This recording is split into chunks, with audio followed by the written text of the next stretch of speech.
विश्व बौद्ध जगतको आकर्षणको केन्द्रको रूपमा रहेको भगवान गौतम बुद्धको जन्मभूमि पवित्र लुम्बिनीमा पर्यटकहरूको आवागमनमा वृद्धि गर्नका निम्ति विशेष कार्यक्रमहरूको आयोजन गरिएको छ।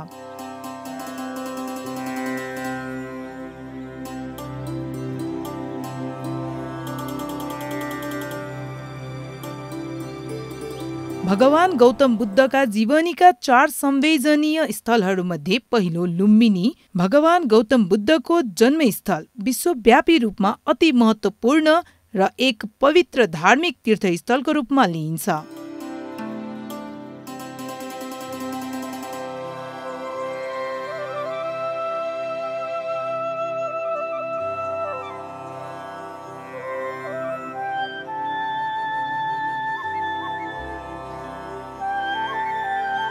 त्यस्तै दोस्रो उहाँले ज्ञान प्राप्त गर्नुभएको पवित्र स्थल बोधगया। तेस्रोमा भगवान गौतम बुद्धले 5 शिष्यलाई जीवनका 4 आर्य सत्य धर्मचक्र प्रवर्तन बारेमा पहिलो धर्मदेशना गर्नुभएको पवित्र स्थल सारनाथ र चौथो तथा अन्तिम बुद्धले महापरिनिर्वाण प्राप्त गर्नुभएको स्थल कुशीनगर हुन्। यी 4 संवेदनीय स्थलमा भ्रमण गरेर त्यहाँको बारेमा ज्ञान प्राप्त गर्नाले पुण्य कार्य हुनेछ भनी बुद्धले देशना गर्नुभएको थियो।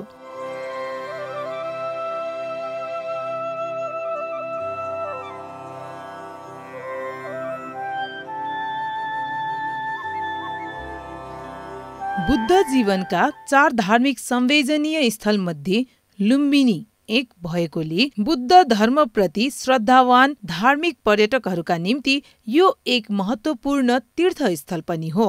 यसै कारण लुम्बिनी एक धार्मिक तथा पुरातात्विक रूपले पर्यटकीय स्थलको रूपमा पनि लिन सकिन्छ।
यही कुरालाई ध्यानमा राखी लुम्बिनी विकास कोष तथा लुम्बिनी होटल व्यवसायी संघको संयुक्त आयोजनामा सेप्टेम्बर 27 तारिक 42औं विश्व पर्यटन दिवस विशेष कार्यक्रम गरी मनाइएको थियो।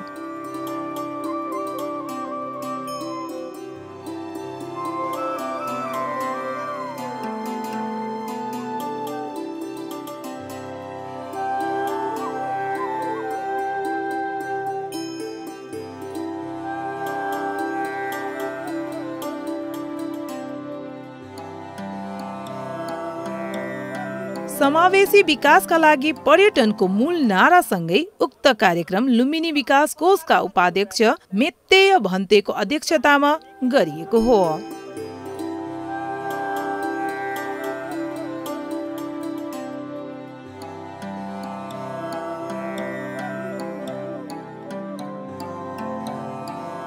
सुरुमा सांस्कृतिक टोलीबाट बाजागाजा सहित नृत्य पनि प्रस्तुत गरिएको थियो।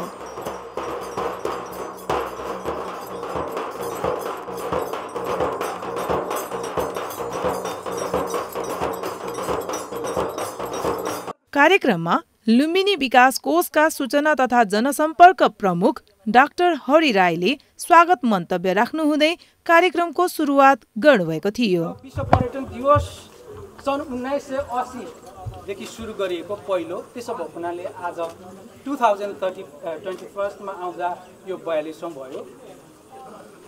पर्यटन संसारको सबैभन्दा ठुलो उद्योग हो र संसारमा सबैभन्दा बढी इम्प्लोयमेन्ट जेनेरेट गर्ने उद्योग पनि हो र यो नन पोल्युटेन्ट उद्योग हो।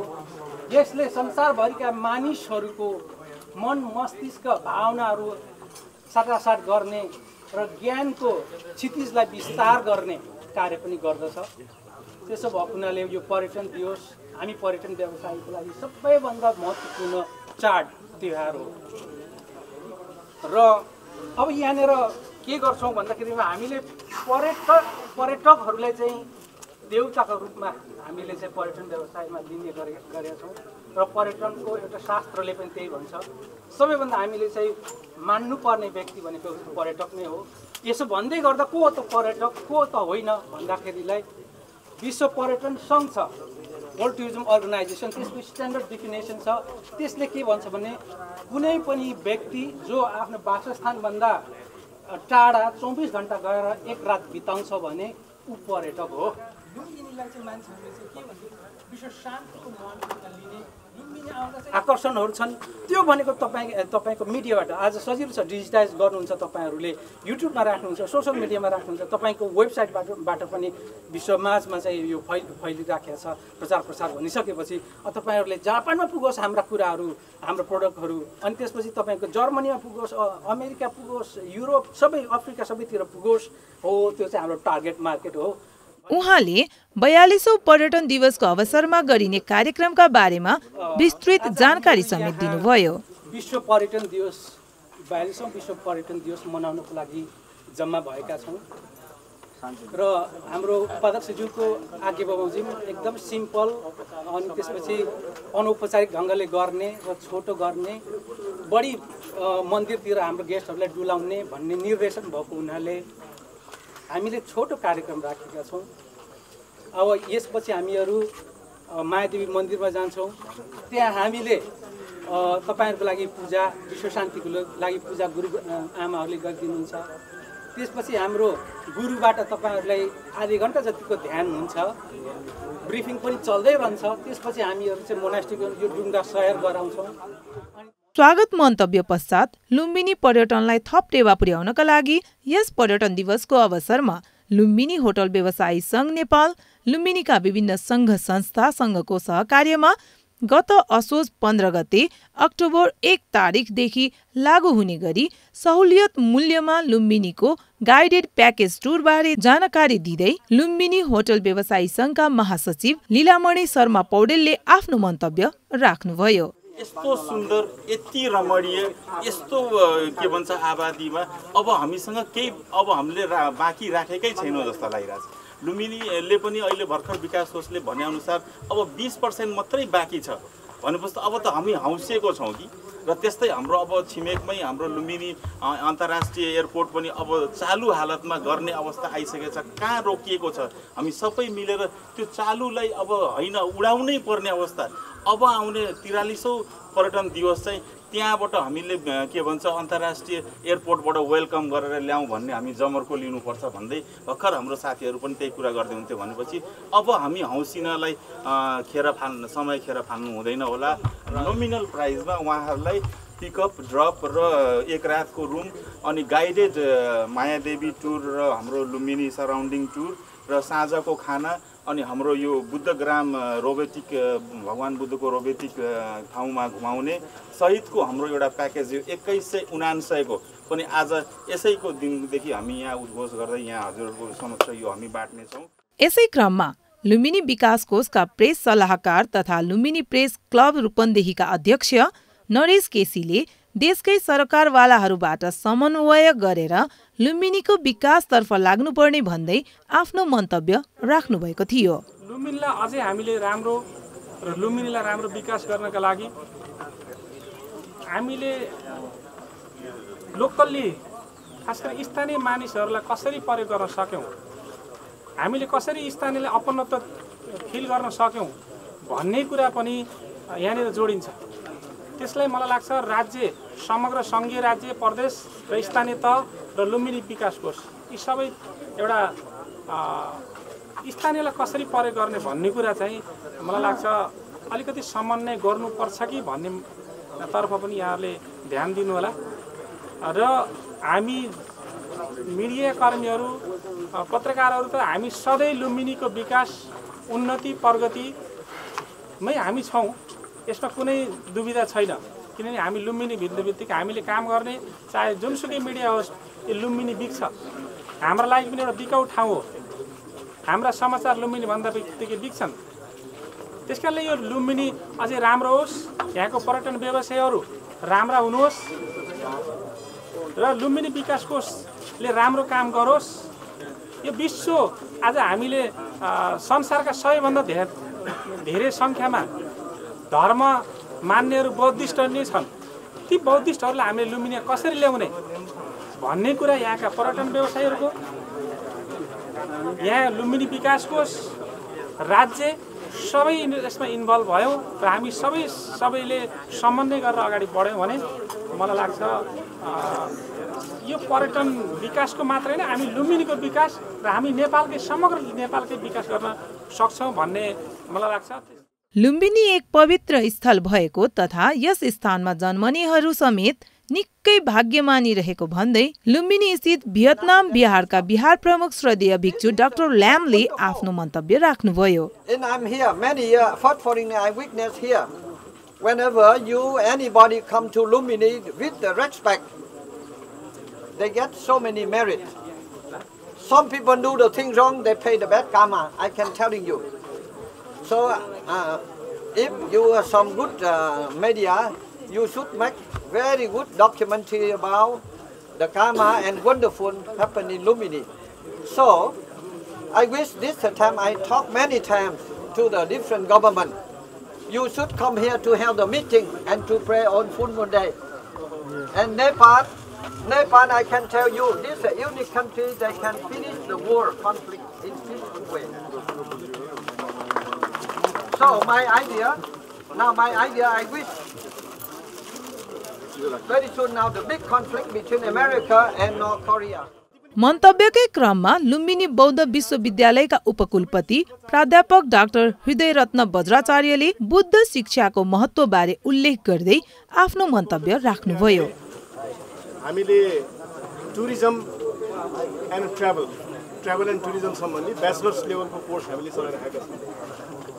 बुद्धिज्मसँग जोडेर बुद्धिज्म ट्राभल एन्ड टुरिज्म भएर त्यो कोर्समा अहिले विद्यार्थीहरू 7औं सेमिस्टरमा पुगेको छ हाम्रो यो बुटोलमा, र यहाँ चाहिँ 5औं सेमिस्टर पुगेको छ यहाँ लुम्बिनीमै विद्यार्थीहरू गरेको छ।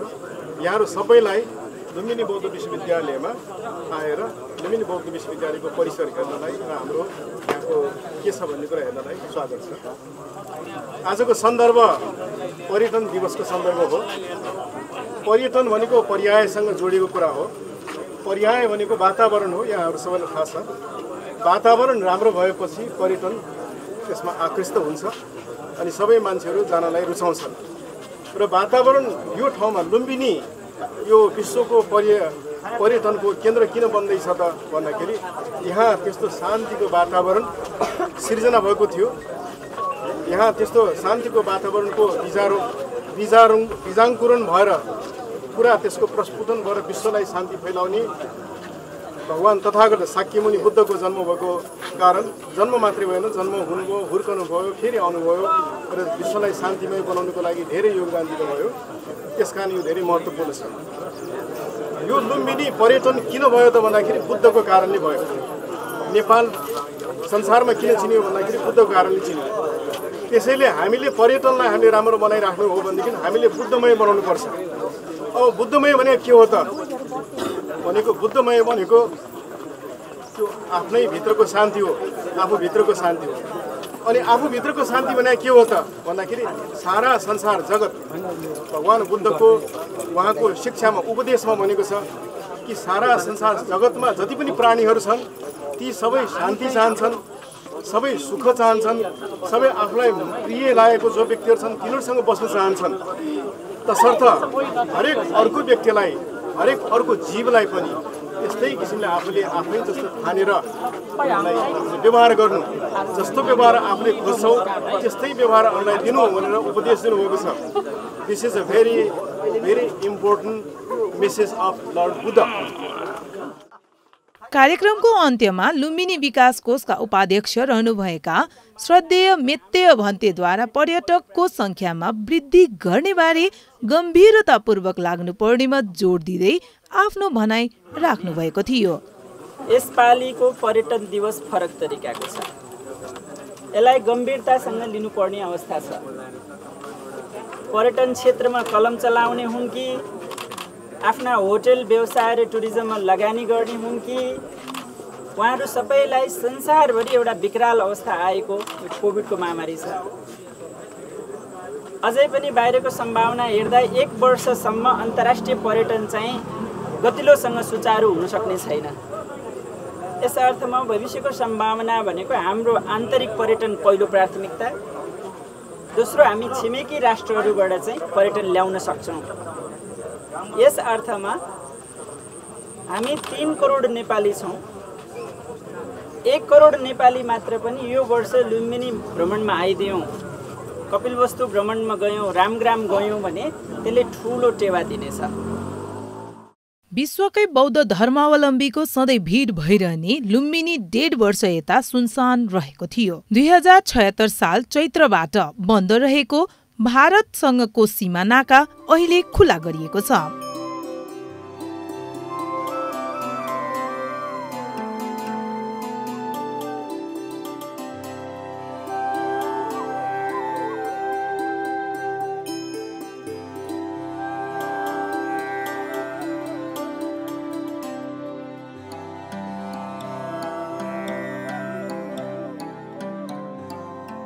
यस धार्मिक क्षेत्रमा धेरैजसो विदेशी पर्यटक तथा श्रद्धालु भक्तजन स्थल मार्ग हुँदै भारत भएर लुम्बिनी भ्रमण गर्न आउने गर्दछन्।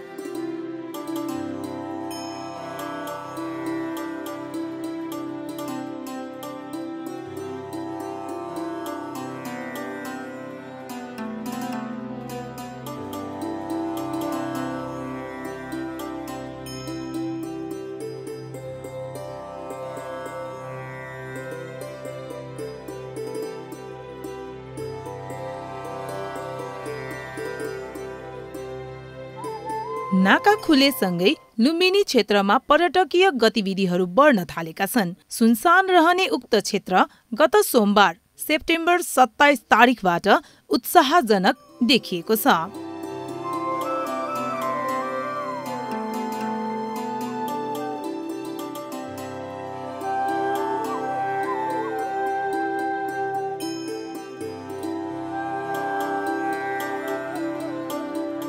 यससँगै ठप्प रहेको पर्यटन क्षेत्र बिस्तारै चलायमान हुने आशा व्यवसायीले गरेका छन्। उक्त दिन आन्तरिक सँगै बाह्य पर्यटकको जमघट पनि रहेको थियो। बौद्ध धर्मावलम्बी मात्र होइन, अन्य व्यक्तिहरू समेत कोलाहल र अशान्त वातावरणबाट मुक्ति पाउन शान्तिको अपेक्षा गर्दै ध्यान भावना गर्न लुम्बिनी आउने गर्दछन्। लुम्बिनी क्षेत्रमा रहेका विहार, गुम्बा र अन्तर्राष्ट्रिय मन्दिरका भिक्षु, गुरुमा, लामा गुरु आनी लगायत उपासक उपासिकाहरूद्वारा सामूहिक रूपमा गरिएको बुद्ध वन्दनाले लुम्बिनी महादेवी मन्दिर परिसर गुन्जयमान बनेको थियो। असली ध्यान भनेको, साँचो ध्यान भनेको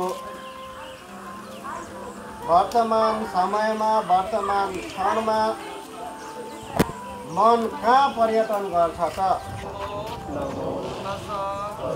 भगवतो अरहतो सम्मा सम्बुद्धस्स। नमो तस्स भगवतो अरहतो सम्मा सम्बुद्धस्स। लुम्बिनी विकास कोषले पर्यटन दिवसको अवसर पारेर पर्यटकीय गतिविधि सक्रिय बनाएको छ। पर्यटकलाई आकर्षण गर्नका निम्ति क्यानलमा नौका सयरको पनि विशेष व्यवस्था गरिएको थियो। 42औं अन्तर्राष्ट्रिय पर्यटन दिवसको विशेष कार्यक्रममा यति मात्र नभई यस पवित्र स्थलमा आउनुभएका आन्तरिक तथा बाह्य पर्यटकलाई विभिन्न विहार लगायत अन्तर्राष्ट्रिय विहार र मन्दिर क्षेत्रको भ्रमण गराई थाई विहारमा भोजनको समेत व्यवस्था गरिएको बताइएको छ।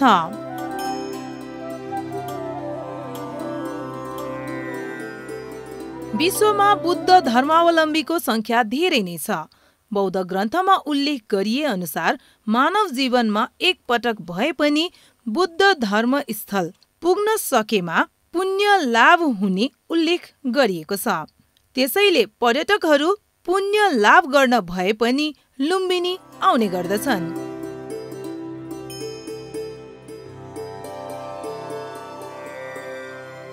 बयालीसौं अन्तर्राष्ट्रिय पर्यटन दिवसको अवसरमा धार्मिक पर्यटन बारे प्रचार प्रसार गर्नका लागि आन्तरिक तथा बाह्य पत्रकारहरू समेत आएका थिए। यस विशेष अवसरमा सामेल हुन पाउँदा निकै गौरवान्वित भएको महसुस गर्दै खुसी व्यक्त गर्दै हुनुहुन्छ भारतीय पत्रकार राहुल त्रिपाठी। यहाँ पे जो कोविड के कारण जो पिछले 1.5 साल से दोनों सीमाएं बंद थीं वो फिर से शुरू हों और यही कामना लेके हम लोग आए हैं और इस चीज़ों को हम लोग आगे तक ले जाने का प्रयास करेंगे। बिल्कुल, जहाँ भगवान बुद्ध की बात है तो भारत और नेपाल जहाँ ये इनकी जन्मस्थली थी, तो कहीं कहीं भारत में जो उन्होंने ध्यान किया, उन्होंने जो संदेश दिया अपना, तो एक कनेक्टिंग तो है ही है। सबसे बड़ा कनेक्टिंग है कि भगवान बुद्ध यहाँ पे पैदा हुए, ये सबसे बड़ा कनेक्टिंग है। फिर भारत में कई जगह हैं जहाँ पे भगवान बुद्ध गए, वहाँ पे उन्होंने ज्ञान प्राप्त किया, लोगों को संदेश दिया, शांति का और तमाम संदेश दिया। तो कहीं न कहीं भारत और नेपाल का जो बुद्ध का जो कनेक्शन है वो बहुत तगड़ा है और ये आगे और बढ़े, विश्व के लोग जाने, विश्व के लोग पूरी तरह समझें, यही कामना है हम लोग। कार्यक्रम बारे जानकारी लिनका लागि भारतबाट 7 जना पत्रकारहरू पनि सहभागी भएका थिए।